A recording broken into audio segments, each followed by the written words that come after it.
hernia. Hernia ini berartinya usus itu keluar. Dia pecah. Hernia ni bukan dia jadi bengkak. Bukan. Tapi lapisan layer di antara bahagian di bahagian groin kita.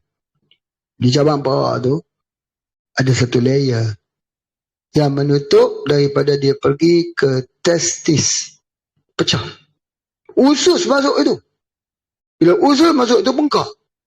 Bengkak besar. Besar apa? Pasal apa? Usus kat itu. Jadi untuk tu nak buat macam mana? Dia dah pecah. Maka buat operation.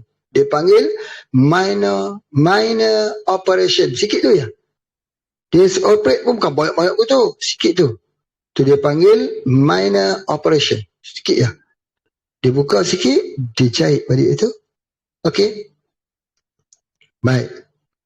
Jadi kalau kita kenapa terjadi begini, anak kecil jadi begini juga. Sebab menangis. Tak berhenti-berhenti. Mak ayah dia, biar dia duduk menangis. Biarlah budak tu nak menangis. Dia sedang belajar bersyarah. Biar dia menangis sampai berjam-jam. Pecah. Hernia. Pecah. Sebab tu tak boleh biar anak-anak menangis lama. Kedua, dia banyak angkat benda berat. Pecah.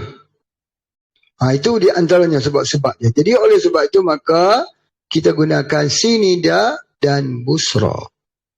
Ya, kita gunakan Sinida dan Busra. Sinida itu dalam air 3M, Busra di tempat sakit untuk mempercepatkan dia sembuh balik lukanya itu.